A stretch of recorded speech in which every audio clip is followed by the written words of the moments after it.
My name is Julie Davis, and I'm 28. If you've ever lived in a house where applause had a favorite child, you already know most of my childhood. Ours was a perfectly curated chaos. A refrigerator door layered with ribbons, flyers, and one frame certificate under soft kitchen light. Participation, outstanding spirit, awarded to my sister, Cassidy, for remembering her own name during a quiz. My welding certifications would come years later and never earn a magnet. At dinner, a single eye roll from Cassidy could trigger a rescue mission. A good grade from me triggered a search for the salt. The family group chat was called Family Vibes. Cassidy's idea, obviously. I used to think it needed a warning label. May cause emotional whiplash and favoritism-induced migraines. Every thread was a stage where certain people always got confetti. When I tripped in 8th grade and face-planted during a spelling bee, my mom laughed with everyone else and later said, "Next time, chin up," like posture was the problem. By the time I turned 17, I learned that in our house, invisibility was the safest color. If I mowed the lawn, I missed a patch. If Cassidy blinked, it was theatrical restraint. After high school, Cassidy got the car, the apartment, and a pep rally send-off to a shiny university.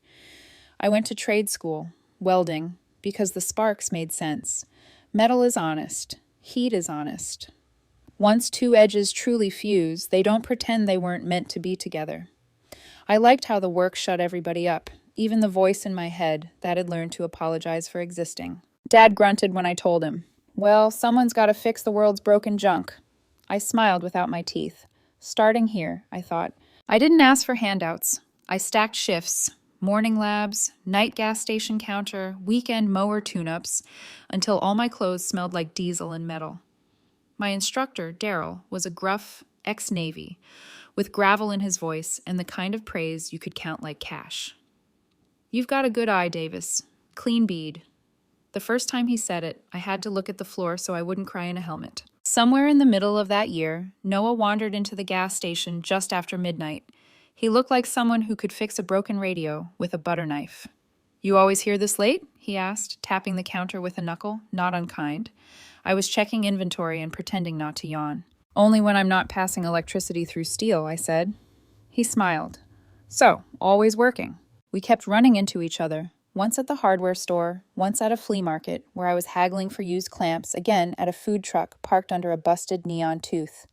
It wasn't dramatic, just steady, reliable. He made space when I spoke, didn't fix things that weren't broken, and never used the word cute to describe my career.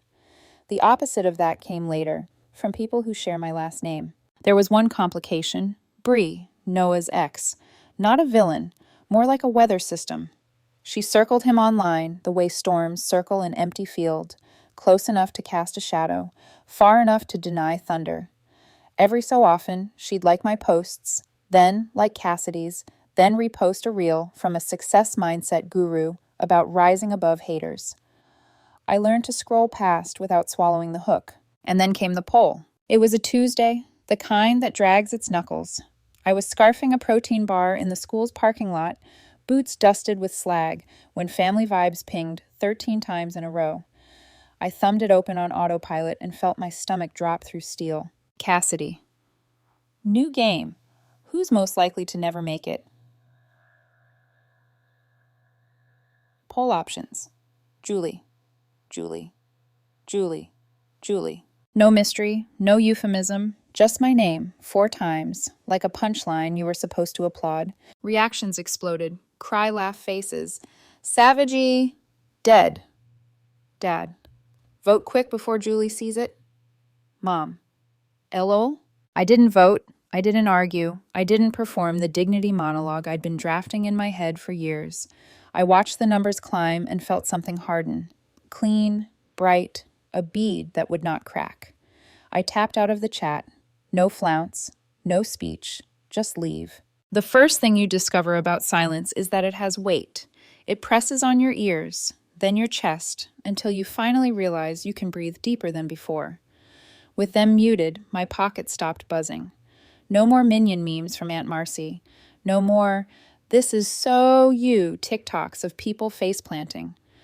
No more mom's passive-aggressive, "Are you okay or just hiding again?" I blocked them and went back to class, the world reduced to the hiss of gas and the slow, steady push of fill. The blisters on my hands didn't ask if I'd make it, they just healed stronger. Work became a kind of prayer. The shop air tasted like iron and hope. I started picking up odd jobs that other students didn't want. Fence corners, gate hinges, fixing a rust-rotted carport. I built a custom fire pit for a couple who cried when they saw it. He tipped me 100, said, "You're going places." It's funny how strangers can read your future better than family who never bothered to learn your present. Late one night after lab, I scrolled through Cassidy's socials. #power couple, #boss energy, photos of her and Evan, the Patagonia vest, the glinting office lobby, champagne flutes angled like trophies. The caption under one rooftop selfie stung because of its silkiness. Some people take longer to find their purpose. Others never do, and that's okay. If she'd aimed a dart, it would have hurt less. It was the softness that bruised. I could have commented. I could have sent an essay. Instead, I opened my notes app and wrote 3 quiet lines. I am not their proof. My work is not their punchline. Silence is not surrender, it's scaffolding. From there, the days accelerated. I ranked first in pipe welding and metal fabrication. Daryl showed me how to listen to heat. Really listen, so the puddle tells you when it's ready to move. I found a contractor willing to rent me a spare room above his garage for cheap. The new toilet ran like a marathoner. The water pressure gasped like it was telling secrets. But it was mine. My name on the lease. My tools lined up like glossy, stubborn soldiers. I didn't post any of that. I didn't send a family newsletter. I just worked. When I met Noah at the flea market again, me bargaining for a used angle grinder, him pretending an ugly lamp had hidden potential, he asked, "You vanished for a while? Everything okay?" "I left a room that set me on fire for existing," I said. He nodded once, not shocked, not prying. "Good. What are you building next?" "Something that won't apologize for being strong," I said, and meant it. Weeks turned to months. I drew up the paperwork. Iron and Ember Welding Company. Clean font, crisp black and white. A logo that felt like a promise and a dare. We started with fence repairs, deck frames, garden trellises. Word spread, requests climbed. I hired 2 guys, Dylan and Mike, who showed up early and didn't mind going home smelling like victory and burnt gloves. I didn't tell my family, not because I was hiding, but because for once, the story I was telling wasn't for them. And then, just past sundown on a Wednesday, my phone buzzed. Cassidy. Instagram DM. "Hey, Julie. Weird question. Evan's between jobs RNA. Any chance your shop is hiring?" It was so casual it rattled. No apology, no, "we were wrong," just a limp emoji and a favor. Evan, the same man who once called trade schools scaled-down education, wanted to start at my bottom rung. I stared at the message. Outside, the city hummed like a patient machine. Inside, the anger surprised me by not arriving. In its place, something steadier. A slow, surgical certainty that this was the moment I'd been building toward in silence. I didn't answer, not yet. Instead, I scrolled back through old screenshots like a surgeon laying out instruments. The rooftop post about purpose, the champagne selfie to Evan's big promotion. Meanwhile, Julie's out fixing fences or whatever LOL #bless. I saved them in a folder titled Receipts. Not revenge, record keeping. My phone lit again. "Mom, Julie, honey, please talk to your sister. Family is all we have. You've always had such a kind heart." I closed my eyes. The kind heart they loved when it did free labor. The kind heart that was a doormat dressed as a virtue. I set the phone face down, let the screen go black, and listened to the building settle around me. Somewhere down the block, someone laughed too loudly. The sound of a party. I didn't need to crash anymore. Noah texted a minute later. "Food truck run? Same busted neon tooth?" I typed back, "Yeah, and bring a napkin. I think I'm done eating scraps." When I stepped outside, the air was cool enough to sting. The sky, that powdery violet you only get when a city exhales. A fabric of quiet stretched between the life that voted me out and the life I was welding together from sparks and stubbornness. I locked up the shop. The padlock clicked like a period at the end of a sentence, and for the first time in my life, the silence didn't feel empty. It felt like scaffolding. When you start from ashes, every spark feels like a miracle. 6 months after leaving the group chat, my days ran on caffeine and metal. The shop hummed like a heartbeat. Mine. Every clang, every hiss of welding gas was a sentence in the story I refused to tell my family. Iron and Ember wasn't just a company name anymore. It was a pulse. Dylan and Mike were loyal chaos. Dylan, quiet but precise, worked like a machine. Mike was the loud one, half comedian, half welder, who played music so bad it looped back to good. We fixed patio rails, farm gates, stair frames. I paid them fair, even when I had to skip dinner. There's something holy about signing a paycheck with your own calloused hand. Noah would stop by after his shifts at the auto shop. He'd bring takeout, lean on the doorframe, and watch me work. "You realize you've created your own orbit, right?" he said once. "An orbit?" He nodded. "You burn hot enough that people either get drawn in or burned out." I wanted to believe that, but part of me still carried the echo of that poll. 4 votes of never make it. The scar of digital laughter. One night around midnight, I finally replied to Cassidy's message. Julie. "Hey, can I ask something first?" Cassidy. "Of course."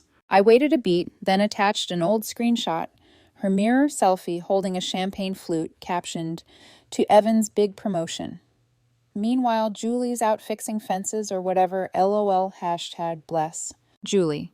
"Do you think someone who fixes fences or whatever should be in charge of Evan's next paycheck?"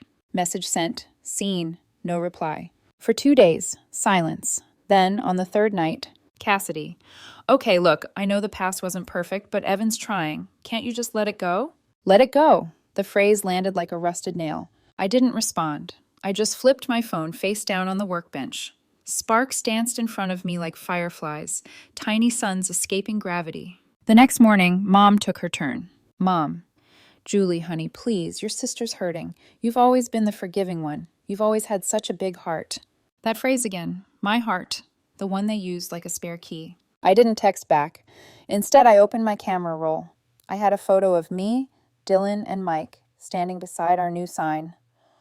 Our first official job truck with Iron and Ember Welding Company written in bold white letters across the side.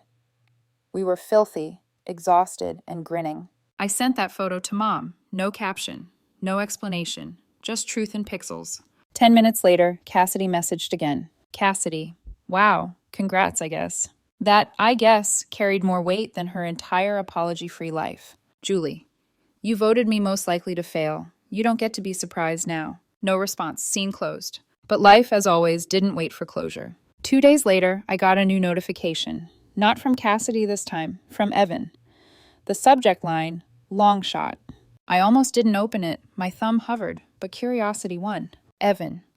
Hey, Julie. Long time. Cass told me she reached out. Didn't mean to cause drama. Just wondering if you're hiring. Willing to start at the bottom. No handouts. Total respect for what you've built. I laughed. The kind that feels like steam escaping a cracked pipe. This was the same man who once said at Thanksgiving, "Welding's cool, Julie, but it's not scalable. You should think bigger."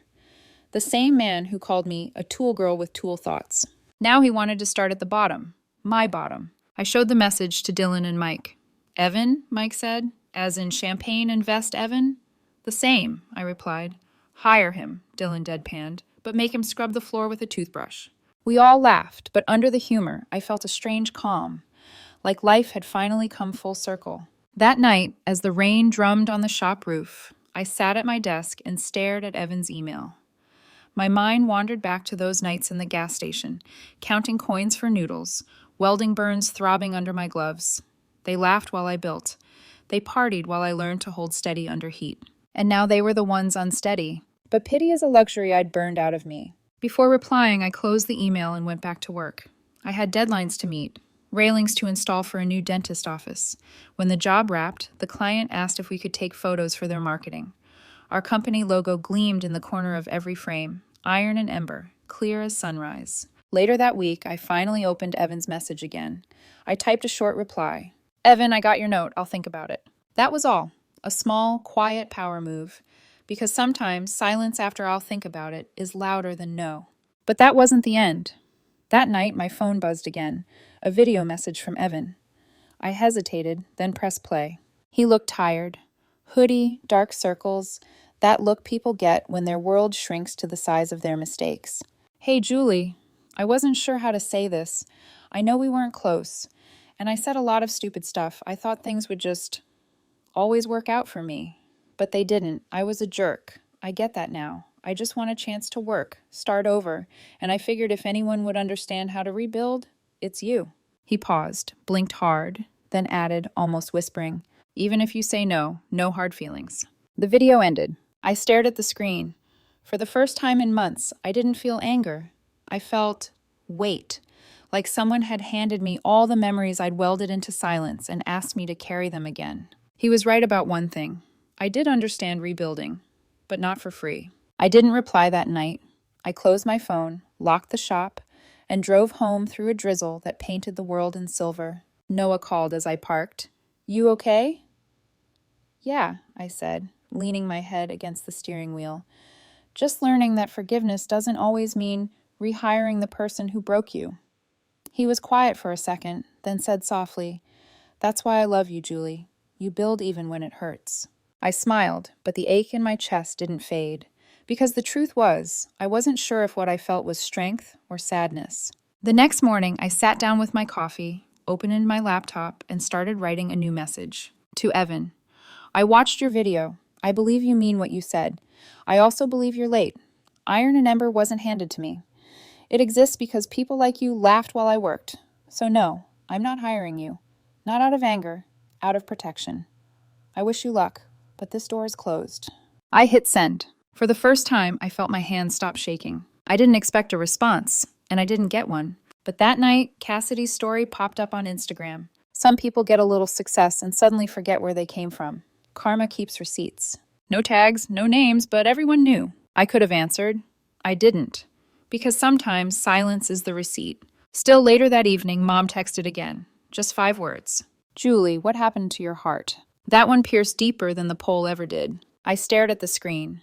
They loved my heart when it was open, available, unpaid labor. But the moment it had boundaries, suddenly it was broken. So I typed back, It's still here, Mom. It just finally beats for me. Delivered, seen, no reply. And for once, that was enough. I didn't sleep that night. Not because of guilt, because of clarity. The kind of clarity that comes only after years of being the family's punchline. You don't realize how heavy someone's approval is until you drop it. I got to the shop early. The air smelled like cold iron and rain. My crew trickled in, yawning, joking, unaware that a storm was forming quietly behind my ribs. Around noon, Dylan nudged me. You see Cassidy's new post? I hadn't, but I knew that tone. The tone people use before bad news. He slid his phone toward me. There it was. A black background, white text, dramatic font. Some people mistake boundaries for bitterness. Watch how they fall when karma evens the scale. No tag, no name, but the caption, #family is everything. I almost laughed. The woman who once voted me most likely to fail was now giving lectures about family values.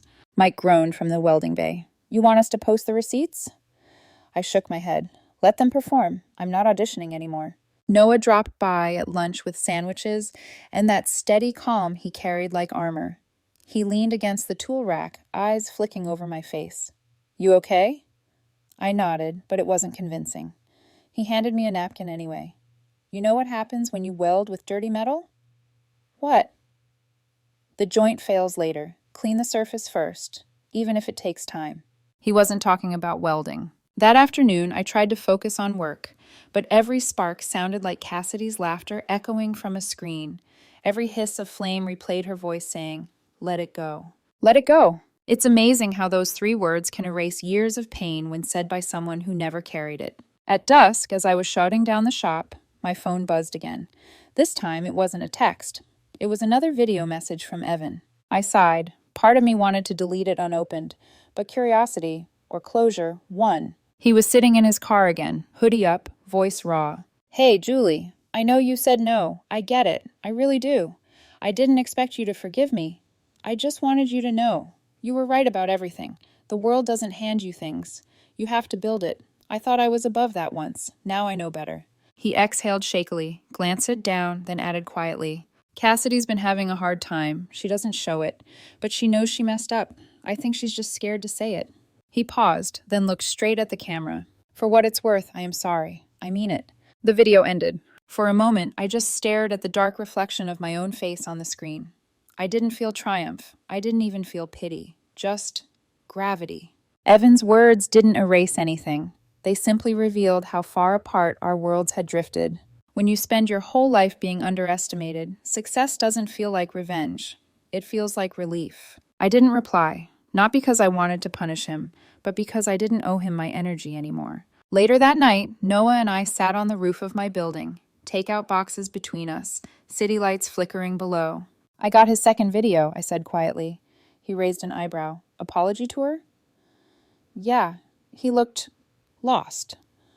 People usually do when they run out of easy routes, he said. I nodded, watching headlights streak the freeway. Do you think not replying makes me cold? He smiled faintly. No, it makes you clean metal. That made me laugh, the small kind that hurts in the best way. By morning, Cassidy had deleted her karma post. Mom, however, doubled down. Mom. Julie, families fight, but they forgive. You used to have such a soft heart. Mom. Follow-up. You've changed. I'm worried about you. Changed. The word they use when you stop letting them use you. I typed for a long time, deleted, then retyped. I didn't change, Mom. I just stopped performing pain for free. Sent, seen, no reply. For the next few days, I buried myself in work. We had a new contract, custom railing for a 2-story cafe downtown. The owner wanted modern industrial black steel with geometric cuts, a big deal for our small team. The night before installation, Dylan stayed late helping me finish the welds. Sparks lit the room like fireflies trapped in amber. Hey boss, he said softly, you know what I like about this place? What? No one here talks down to anyone. You built that. He didn't know it, but those words landed deeper than any apology ever could. A week later, the cafe railing was installed. Sleek, perfect. The owner loved it. They tagged us in a post, built with heart by Iron and Ember Welding.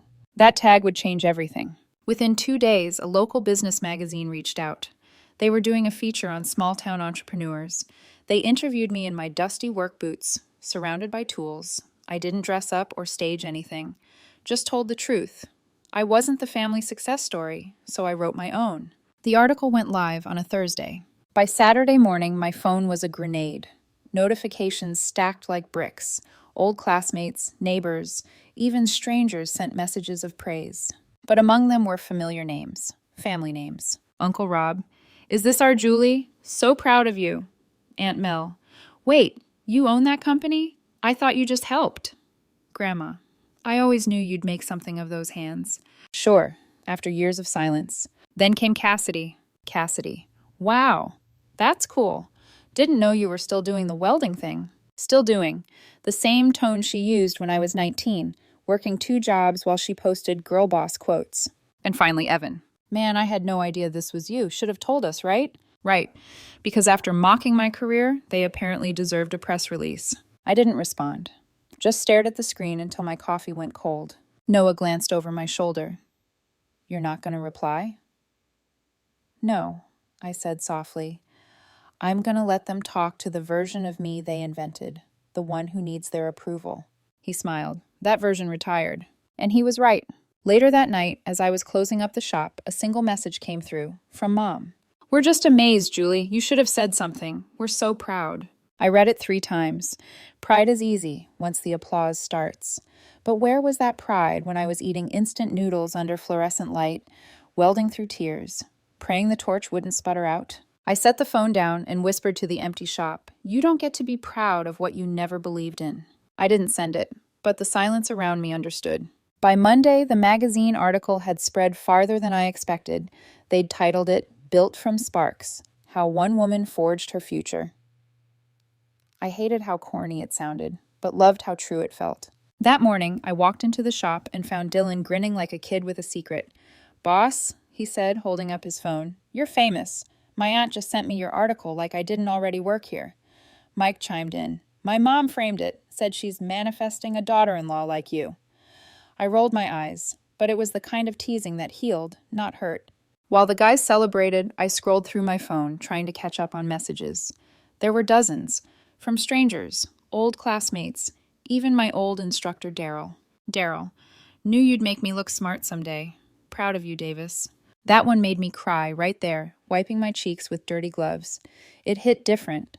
Praise from someone who saw the work, not the image. But the louder the applause grew, the more the ghost stirred. The family vibes chat, silent for over a year, flickered back to life. Uncle Rob, our Julie, saw the article. Incredible.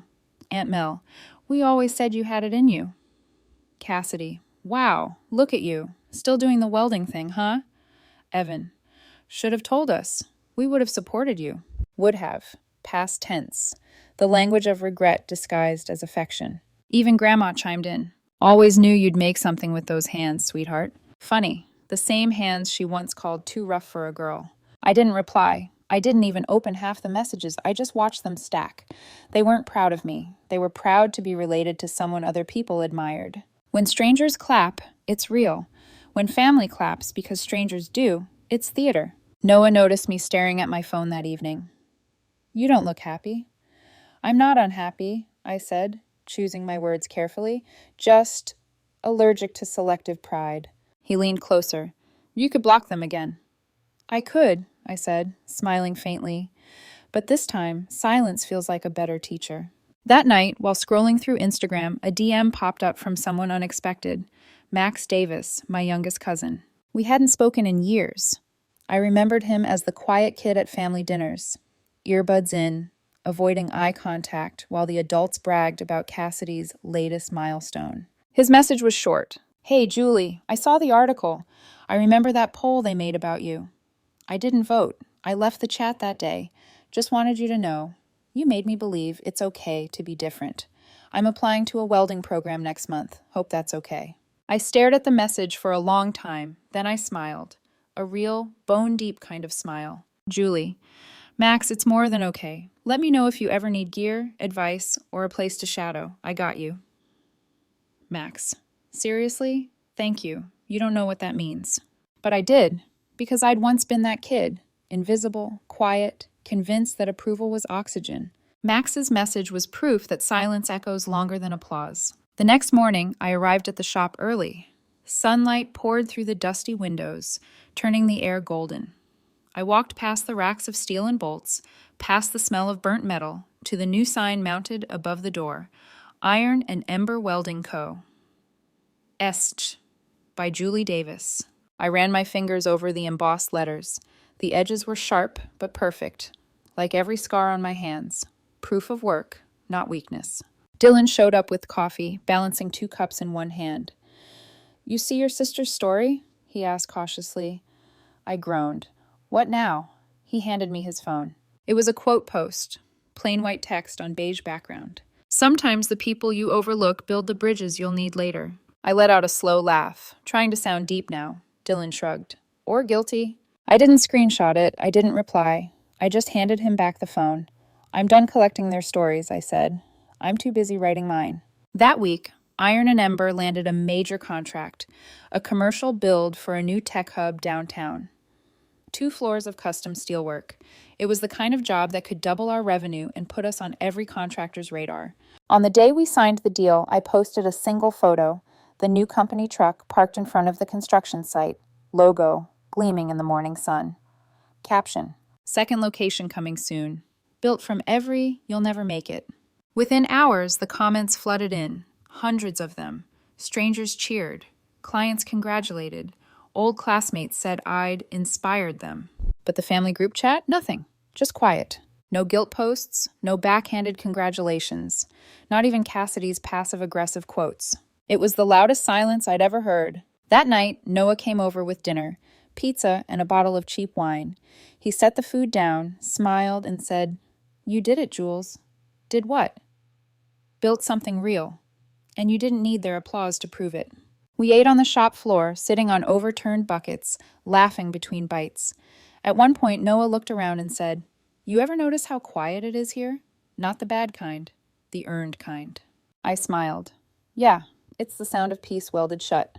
The next morning, I checked my messages one last time. Still nothing from Cassidy, nothing from Mom, nothing from anyone who had laughed at that poll. And for once, that didn't feel lonely. It felt clean. Some people wait their whole lives for an apology. I learned that silence can be one, if you stop expecting it to sound like sorry. 3 months after the magazine feature, Iron and Ember's second location opened its doors.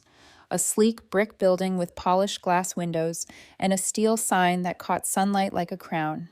The day we installed that sign, I stood across the street and just stared.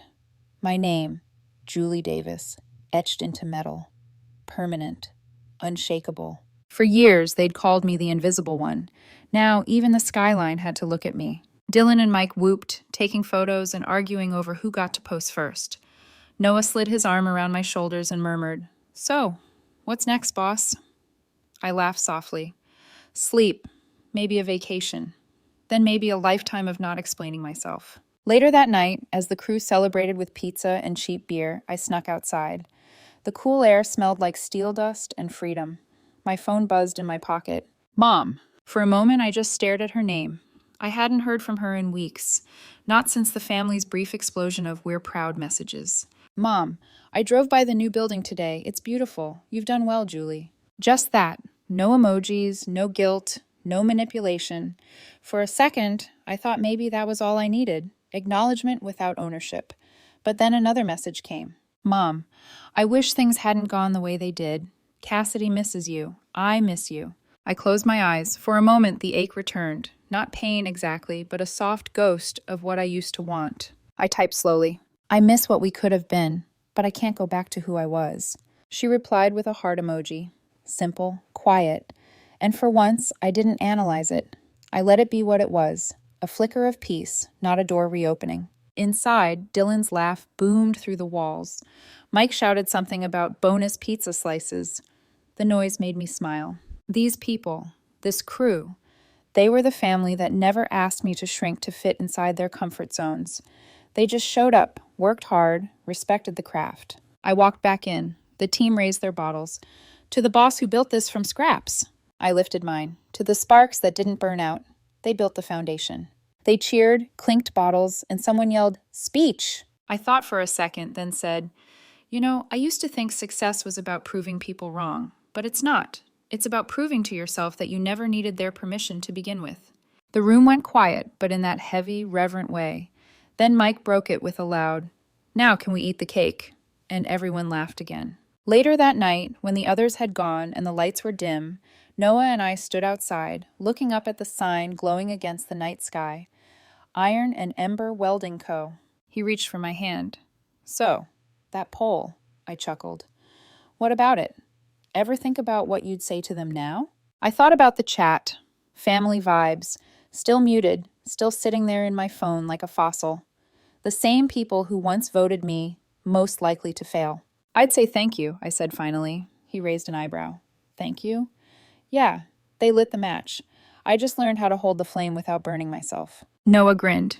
Poetic and dangerous, my favorite combination. We stood there for a while watching the last light fade. Then I opened my phone one last time, scrolled to the muted chat, and changed the name. From family vibes to archive, lessons learned. I didn't delete it. I wanted it there, not as pain, but as proof. Proof that I survived, rebuilt, and turned every insult into infrastructure. Before locking my phone, I sent a single message to the chat. The thing about fire, it doesn't just destroy. Sometimes it forges. No dramatic follow-up, no mic drop, just that. I muted it again, slipped the phone into my pocket, and walked back toward the shop, the glow from the sign painting the pavement silver. For once, the silence didn't sting. It sang.